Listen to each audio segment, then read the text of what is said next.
And nobody's in the waiting room right now, but Mm. hopefully they show up.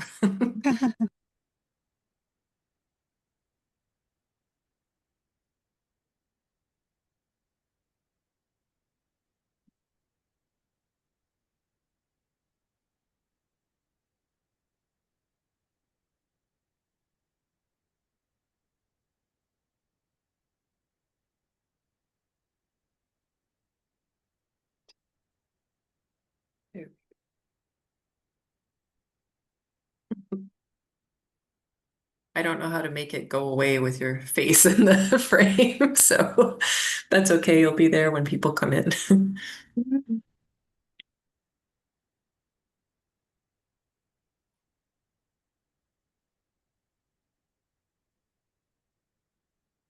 I did send out an announcement on Monday. Um, Mm.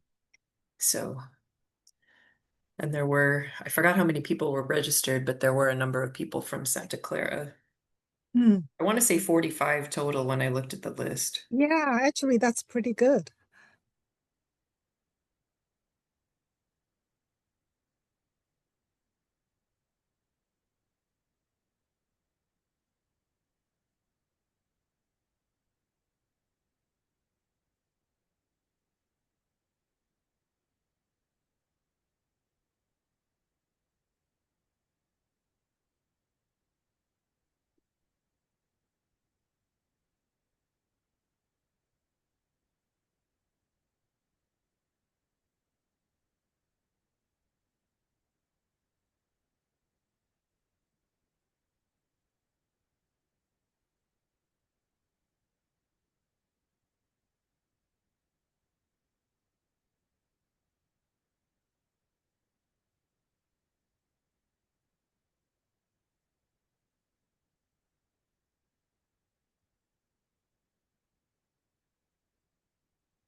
Hi, if you're just joining us, you're here for proper plant establishment and deep watering with our instructor, Shelgi Tao. We will get started in just a couple minutes. We're letting people have a chance to sign in. The instructor and I had some difficulties tonight, so we're thinking some of you may had too.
All right, for those of you here for tonight's program, everyone's muted by default and we are encouraging questions. We will be answering questions at the end tonight, so please do put your questions in the chat or in the question and answer. And sometimes your questions might be answered by the instructor throughout the program, but we'll still address them at the end.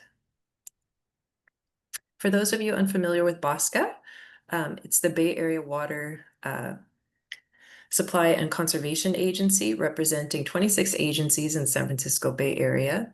And those agencies provide water to 1.8 million people and over 40,000 businesses and organizations in our area. And the counties included are Santa Clara, Alameda, and San Mateo.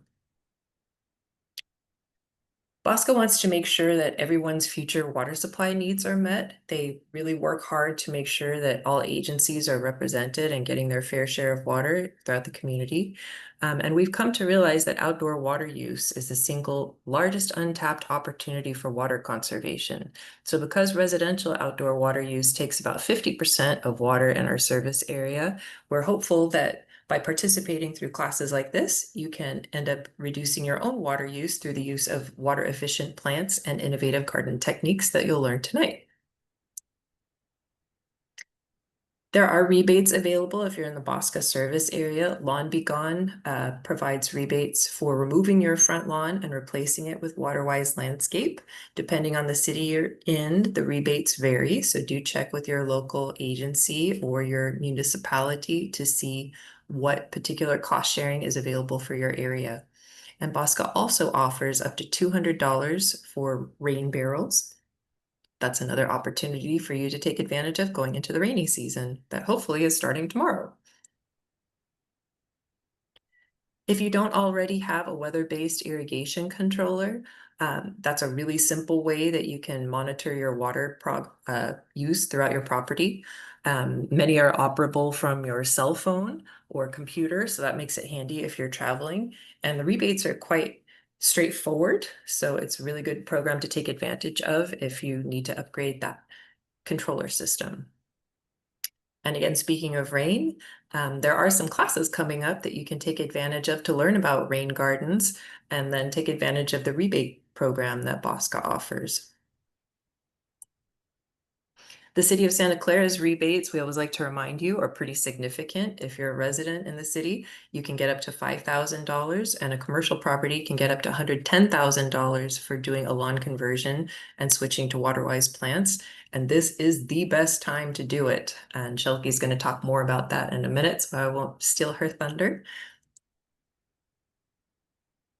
For those of you in Valley Water Service area, they likewise have numerous rebate programs. And again, just like Bosca, the rebate cost sharing varies depending on the city you're in. So do take a look at your local city and see what rebates may be available to you. If you are doing any kind of a garden renovation this fall, South Bay Green Gardens offers all kinds of great videos, demonstrations, even plant designs, landscape design templates that you can use to get started. And Valley Water encourages you to sign up for their newsletter. They do a very nice monthly newsletter that updates all kinds of different programs going on in the area and also their projects in Santa Clara County. An additional resource is bayareagardening.org. This one's really nice because you can look at different landscapes, and if you're not too familiar with plants, you can hover over a plant in the photograph and it'll give you specifics for that plant, including name, exposure, all kinds of good info so that you can find out if it's something you'd like to include in your own project. And upcoming webinars for Bosca's series for fall are listed here. There are some continuing through November, so do check out their website to see more. The Rain Garden webinar that I mentioned is coming up in a couple weeks, so if you're interested in that, do check that out. And with that, I will stop sharing and turn our attention to our instructor, Shelp Dow. Thank you. Thank you, Victoria. So let me share my slides.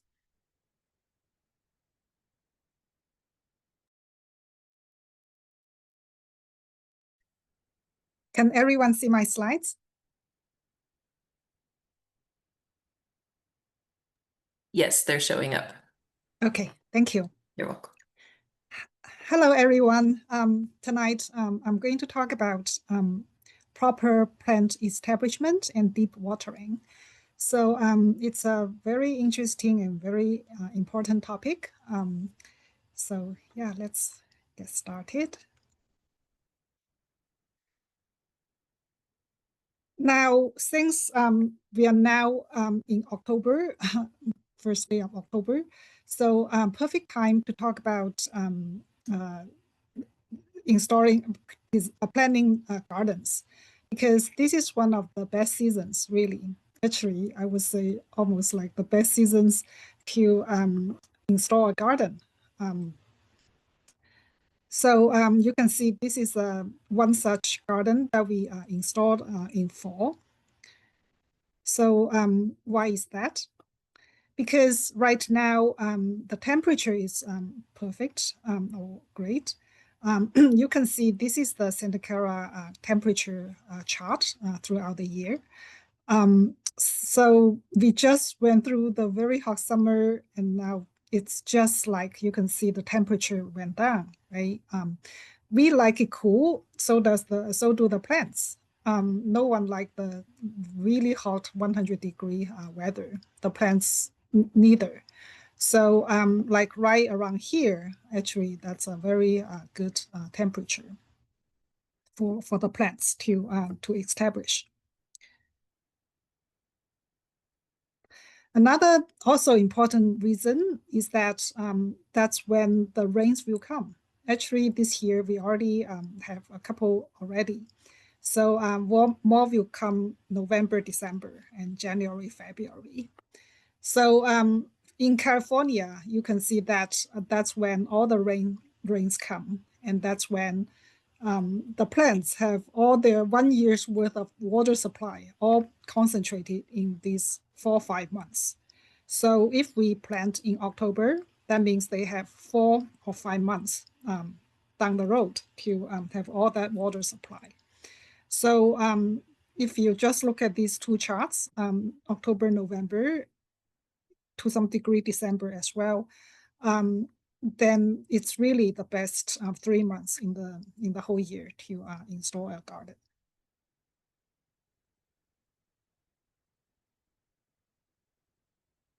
So let's take a look at some examples. So this is a garden that was planted or installed just like almost same day. This is like a couple years ago. So you can see these are all the new plants. They were still pretty tiny. Then just 6 weeks later, after a couple rains, then you can see some like this one, these tiny ones actually already grew quite a bit. Now, after the winter and next spring, you can see all these already fill out. And come summer, that's how the whole garden really already come together. So that's one for garden. Another one is this YMCA community garden.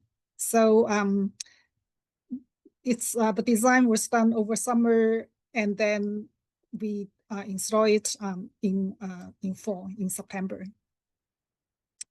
So it's all the volunteers came together and we did the planting on September 24th.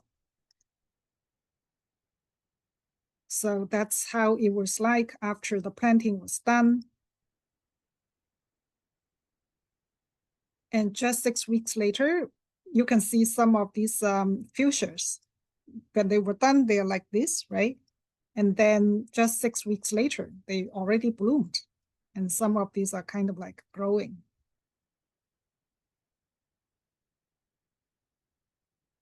And then after 6 or 7 months, in June, they already are like that. Then just 1 more month, they really go into this full bloom. I want to mention too that starting from around this time, November time, we actually shut off all the irrigation. So it's all rainfalls from this point. We did not give any water, supplemental water. But as you can see, the plants did very well. So that's how you can see that these are all native plants. If we just plant the native plants at the right time, then they can just, the nature's magic can just go into full play here, and the plants will absorb all the rainfalls and then all the rains, and then just grow really nicely.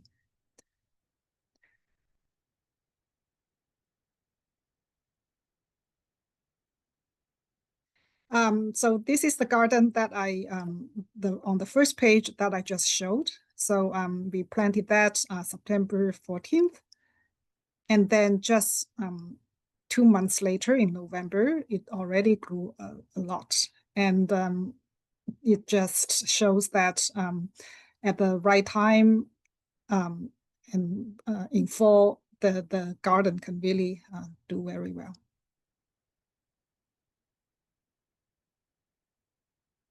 So to establish plants properly, first and foremost, the key is to use native plants because they are the plants that are adapted to our unique climate and temperatures and can really do well with all the nature rainfalls.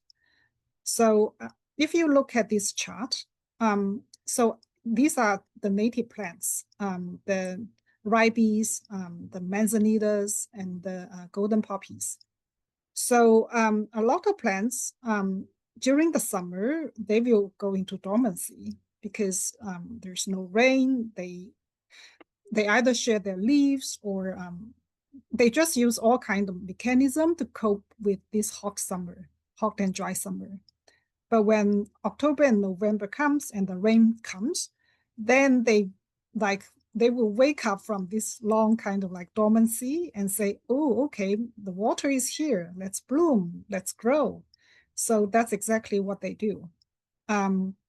So they will just start to grow very rapidly, to bloom. And then just, this is just their growth season starting October, November. So native plants are really the key here for a very easy establishment. If we use non-native plants, they might not establish as easily.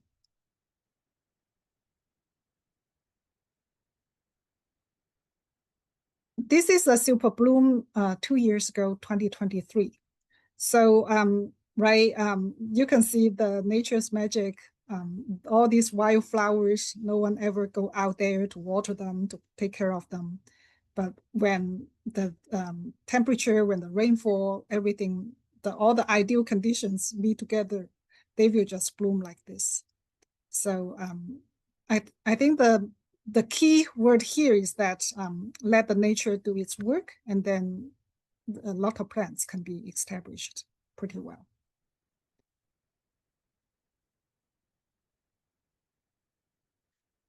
This is another photo of the California super bloom.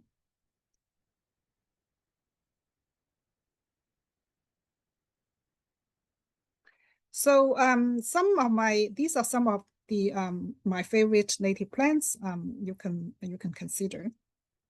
So these plants, they attract both bees and birds and are very good for our ecosystem. Ceanothus, there are many varieties of them. All of them are good. So that's a good native plant to have as an anchor plant in the garden. Another very good one to consider is manzanita. So it has this, a good thing about them is that they are late bloomers, or early bloomers, meaning they bloom as early as in January. That's when a lot of the other plants are not blooming. So this means that they are almost the only one of the very few plants that the pollinators have as their food. So manzanitas, they not only not look good, but they also can provide a critical food source for pollinators during winter time. Sages, you just can't go wrong with sages. Any sage, really, like Cleveland sage, purple sage, so many sages. They are huge pollinator plants, magnets for the bees and birds. And they are very showy and can bloom all year round almost. So sages is another great native plant to consider.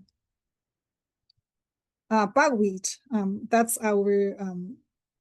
it's our Northern Cali's kind of like buckwheat, native flower. If you go out anytime, you almost can see it on all those slopes in the parks and preserves. So that's another great plant for bees and birds. Golden poppies, we know well. The fuchsia, they will bloom from summer all the way to like November. The hummingbirds just love them. And yarrow.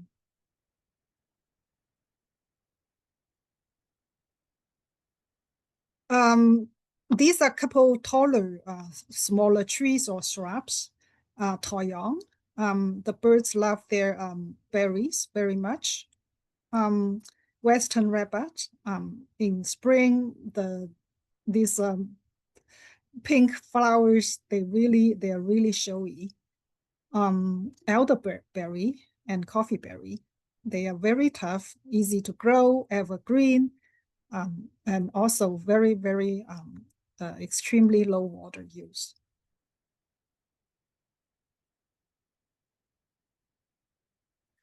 The ceanothus or lilac, they just have so many different varieties, and really anyone can be good.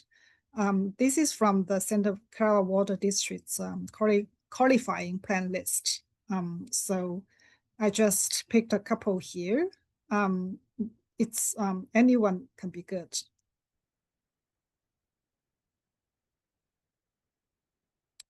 Yarrow also have all kinds of different varieties and colors.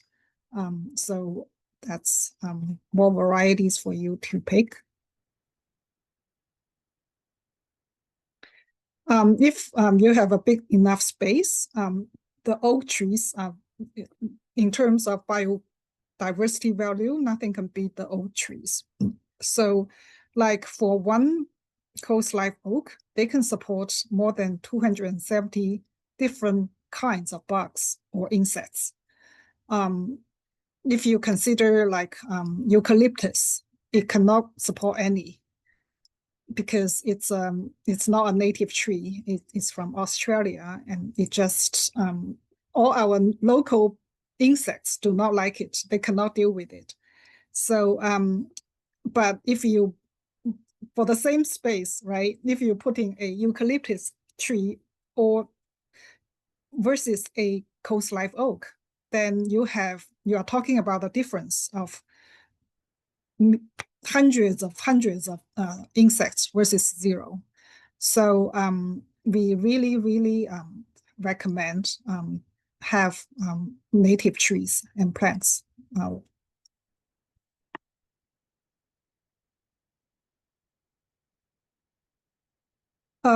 We also have native grasses like deer grass. That's something that you might see all the time, and the California fescue.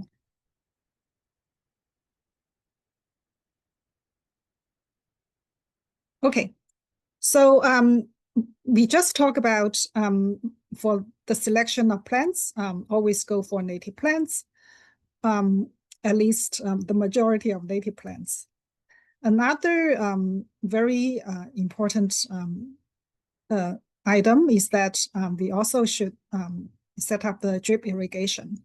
So for a water efficient garden, native plants is number one. Number two is that we should have drip irrigation.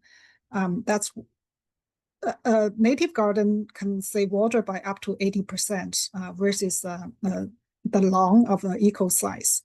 And the trick really comes down to the low water use plants and the drip irrigation.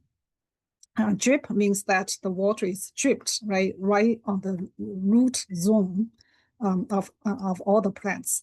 And when you cover the surface with mulch, then that means the water is, so you only put the water of the right amount, distribute the right amount of water to that plant, and it won't, it's right on its root zone, and it's also covered by mulch. That means the evaporation is reduced to the minimal.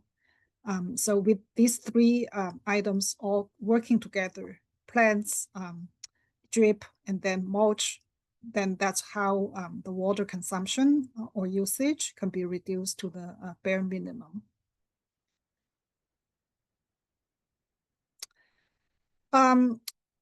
The controller is another key to do that.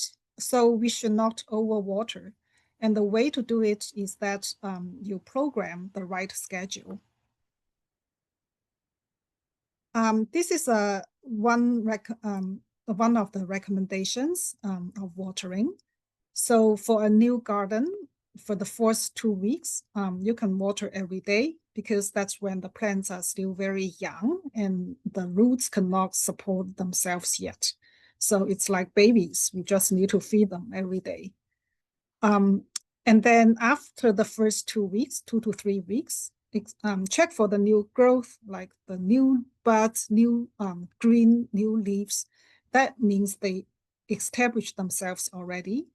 Then you can reduce the everyday watering down to 2 to 3 times a week. So that's like the go-between time period before they fully establish themselves. And after about 2 to 3 months, then you can just switch to a deep watering schedule. So this is the YMCA garden I just showed. So this is right after we planted it. And that's when we water it. You can see here. That's when we like water it every day with the irrigation.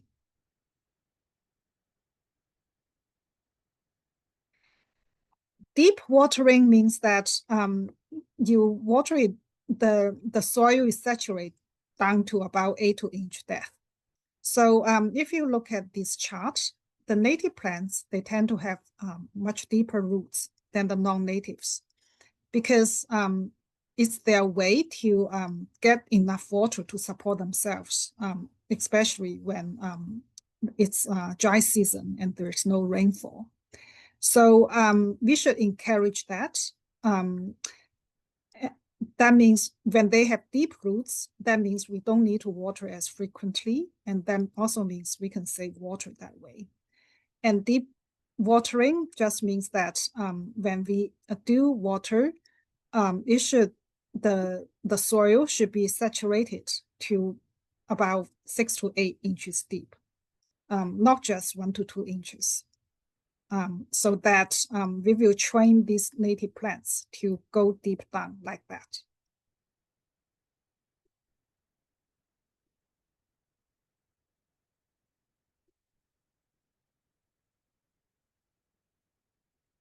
When you have deep roots like this, there are many benefits. There will be less evaporation. When the water stays on the surface, a lot of that will evaporate. You will have more stable plants. With deep roots comes more stable plants. They won't be blown down as easily. They can improve the soil. With all these roots, they can improve the pore structures of the soil, make it more fertile, more absorbent, and just the whole quality can be improved. And it can fight climate change. When you have like sponge-like soil, it can like really store and keep the carbon and keep it in the soil. So it won't release as much won't be released as much to the air and make the green gas problem even worse.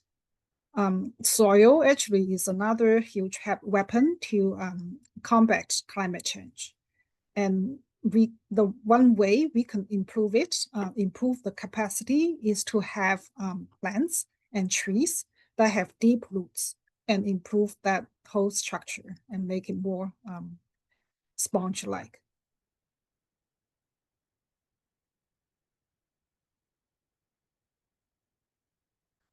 When we do deep watering, one thing we need to pay attention to is that the too much a good thing can be bad thing.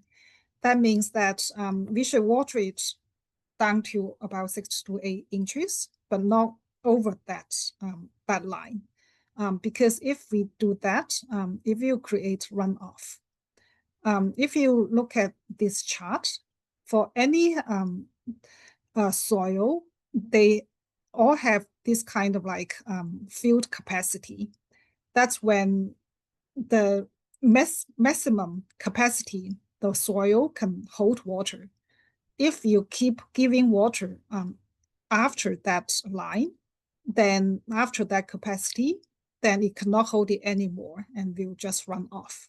And that will create waste. So we should avoid that.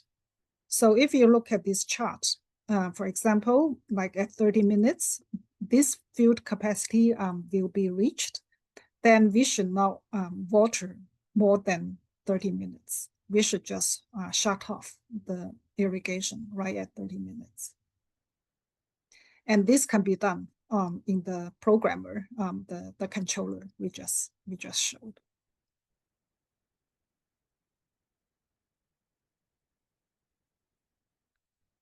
Different soil types have different field capacity.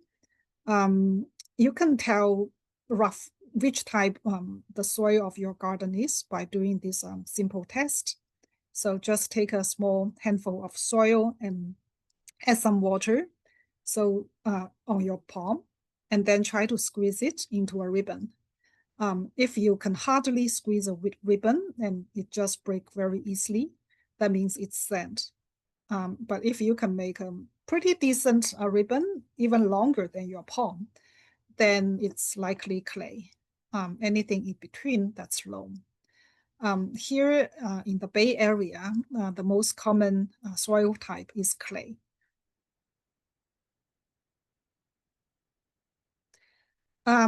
So the good thing is that we don't need to guess. We have these water meters that you can just get very easily, either from like places like Home Depot, or I think Valley Water give them out.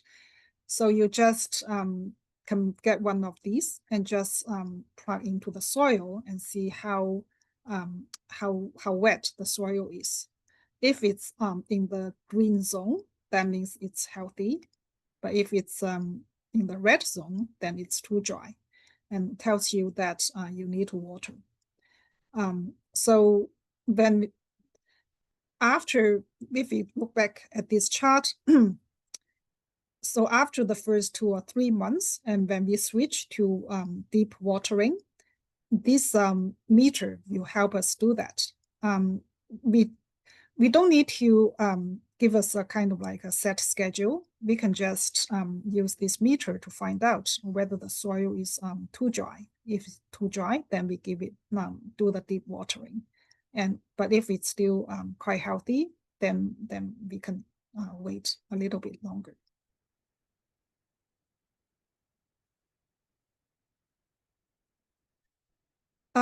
So there are all kinds of controllers. If you have one of those smart controllers, you can just program them on the app. So you can do it like weekly or monthly, and by different zones.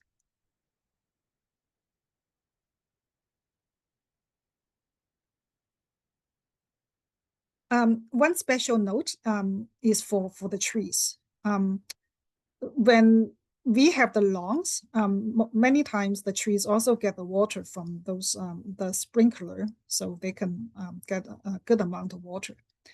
when we switch that to a garden, then they don't get that sprinkler water anymore, but they do need water.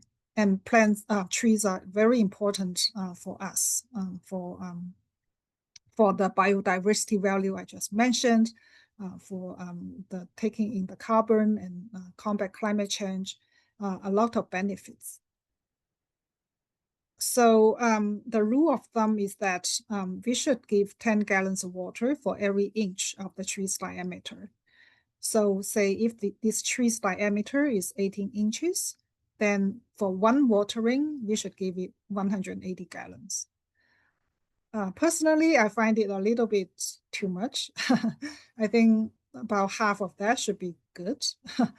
um, oh, I think overall the rule should be that we should do deep watering for the trees, especially in hot summer days.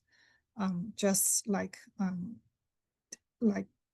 water it for like half an hour, let's say, and just make sure it has get the water it needs.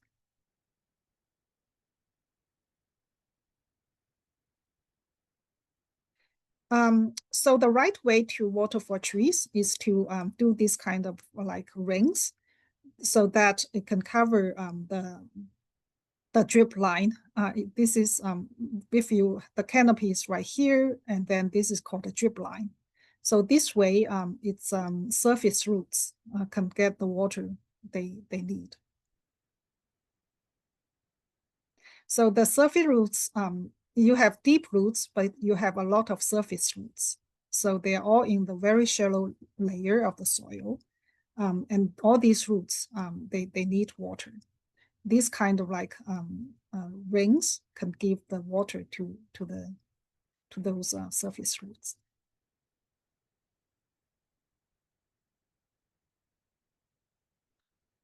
So if you have a vegetable garden and other plants, the hydro zone is the right way to do it. Hydro zone is this one group of plants that are grouped together by their water needs. So if you look at this garden, so you have two different types of plants. Zone 2 is all these drought tolerant, low water use plants. But zone 1 is this vegetable bed that has all these vegetables. They need much more water than these low water native plants. So when you program the controller, you can put zone 1 as program 1, and then zone 2 as program 2. So for zone 1, in summer days, for example, you can program it to be watering once every day for, let's say, 10 minutes or 15 minutes. But here for zone 2, if they are already established, you might just need to water it once every week or even once every 2 weeks.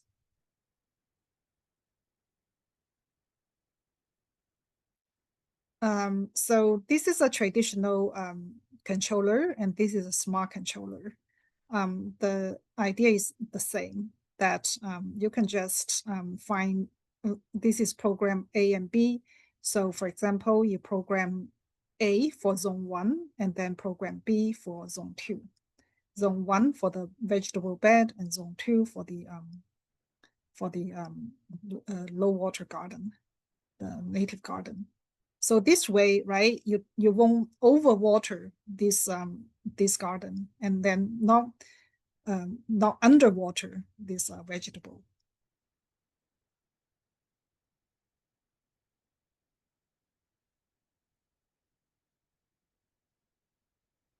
So as I mentioned, after we planted the plants, we turned on the drip irrigation. So the planting was done in late September, but then by early November, we turned off the irrigation, and everything was just on their own. But as you can see, they all did very well. So it's totally fine to let these plants go back to their roots and just take all the water from nature.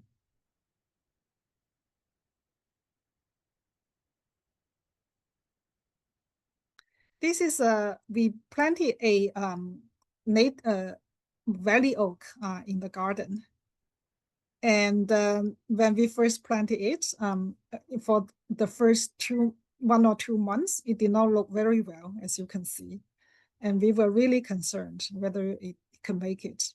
But when I cut this branch, and it still shows some kind of green on the edge. So we were like, it should be fine. And yeah, it did do fine. So again, it's all nature, the rainfalls. We did not give it any extra water, but it did well after the first 2 months.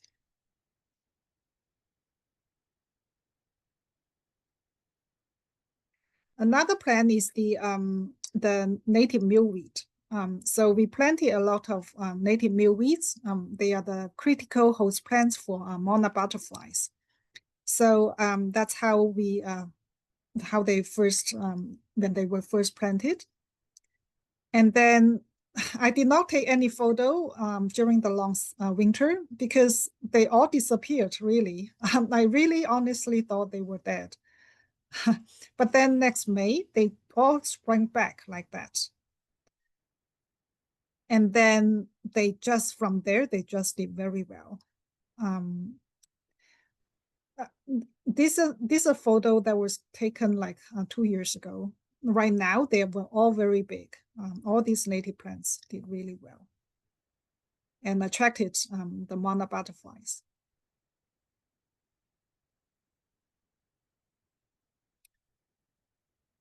So a quick summary is that now is a very good time to plan and install a native garden. When you select the plants, try to use the native ones. And after you plant them, in the first 1 or 3 months, you do need to give it like frequent water to help them establish. But after that, you can switch to deep watering. You can kind of try to find out what your soil type is and avoid overwatering. When you do the watering, don't forget the trees. Take full advantage of the winter rain. Everyone can do it. It's now is a very good time, and yeah, if you have some space, you can try to just plant some native plants. Just even a couple would be good because those can still provide food and shelter to the pollinators, the bees and birds. And you can have enjoy something very beautiful come spring. There are some good resources. The best one that you can take a look at the many beautiful gardens and plants, how they are like. Also talk to the homeowners, how they build their garden. It's to do this growing native garden tour. It's every April. So you just need to go to the website, gngt.org, and register. And then for a weekend in April, they will send you this list of all the addresses, and you can just go visit all those gardens. It's a very good opportunity to see native gardens up and close. I highly recommend it. Calscape.org, it's the biggest and most extensive resources for everything native plants in California. If you want to find out what the plant looks like, what color of its flowers, does it need, how much water it needs, does it like sun, does it like shade, you can find all those information on the website. Doug Ptolemy, so he's regarded as the native plant guru in the country. His book, Nature's Best Hope, is a bestseller. You can find his book or just go to YouTube and search for Nature's Best Hope. So he just in his talk, he just explained so well why we should go why we should just use native plants and not just any plants in our gardens, because he really used so many examples to show that the effects on our environment, the native plants, the difference native plants can make, it's so huge. It's a very inspirational, very informational talk. I would highly recommend you take a listen. We have some great botanical gardens in our area. The San Francisco Botanical Garden and Santa Cruz, UC Santa Cruz Botanical Garden are two very good ones. They both have native garden sections, and you can see a lot of the native plants up and close.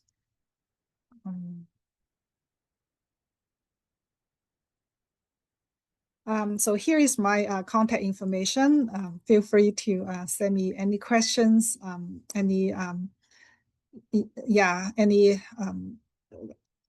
questions after this talk, or just in general about native plants, native gardens. I'm happy to hear from you.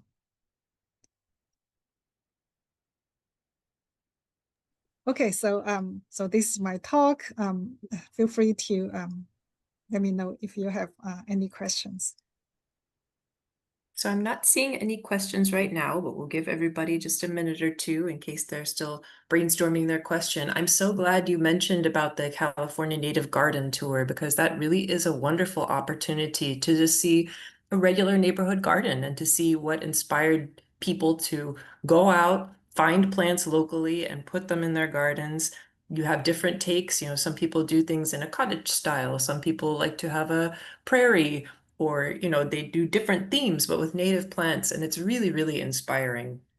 So I've only been on a couple, but a couple of years I've gone, maybe 3 years total, but I'm hoping to go this April because I would like to add some plants to my own native garden and it's always good to see. Mm -hmm. Yeah, there you not only can see the garden, can see the plants. So many homeowners, they can't wait to talk to you, share with you their experience. Many of them like show the photos of before. They are just so helpful. So yeah, those kind of talks and information is really can be invaluable. And those before and after pictures are really fun too. We do have a Yeah. question that just came in asking for a recommendation on local plant sources.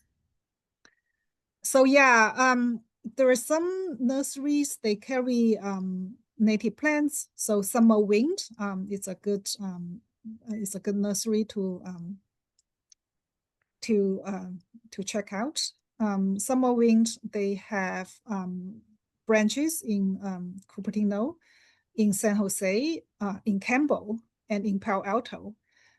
I was told that the Palo Alto one is a good nursery, and they say someone there is very knowledgeable uh, about native plants. I don't know her name, but I suppose if you just go and say you have questions about native plants, I'm sure they will help you. Um, Yamagami in Cupertino, that's another good one. And also, if you're more centrally located in San Jose area, Capital Mm. Wholesale Nursery is it's a little more self-service. They don't have all the nice displays and Mm-hmm. the staff that Summer Winds and Mm-hmm. Yamagami's has, but they do have a nice selection of native plants and they're very eager to help you if you do have questions. It's just a little different format. And if you are going to the Palo Alto Summer Winds, I used to work for the district office of Summer Winds and do a lot of the plant Oh, buying for the company. But Judith is the one who's the plant expert at the Palo oh, Alto store. So if you ask for Judith, she'll be sure to help you. And Cupertino location also has quite nice native plant selection. We have another question or a comment actually that said, I just filled in a swimming pool and they filled it with just dirt. So I'm not sure if that's a question about what to do with that space. But that definitely, as long as there's decent drainage, would be no problem to have some native plants there. Shelky, do you have some ideas? Yeah, that can be totally turned into a garden. I did not have a photo here, but it's on the native garden tour. That's exactly what the owner did. They filled they just took out the swimming pool and then they just planted native plants there, and it just did very well. They reuse the materials from the swimming pool. I think those concrete blocks, and use that as the materials for the retaining wall. And you would not know it, but they show that they put together this picture board to show the process of how they build a garden, and it looks so nice. And yeah, and the garden and all the plants in it did very well. So I would say, yeah, it's very I would very much recommend to turn that into a native garden. Excellent. And I was just thinking about plant sources. I don't know if you've noticed, but ever since Calscape has redone their website, they have a pretty good resource list for nurseries within California that sell Mhm. plants. It's throughout California, so not all are in the Bay Area, but a lot of those places are, or they can ship from those places. So that's worth checking out too on that great Calscape website. Yeah, And I'm not seeing any other questions that have come in. So I think that might be it for this evening. mm, But thank you for a wonderful presentation. It's always great to hear about native plants and learn how to get them well established because it's pretty miraculous just what a little rain can do for some of those plants. They need very little help from us. yeah. We just need to put them in the soil. Yeah. So thank you everyone for joining us and thank you Shelky for a wonderful presentation. We hope you'll check out some of the other Bosca classes coming up this fall and it'll start up again in March if you are interested in some spring gardening classes as well. Thank you, Victoria. And thank you, Shelky, and have a wonderful evening. You too. Thank you. Bye-bye. Bye.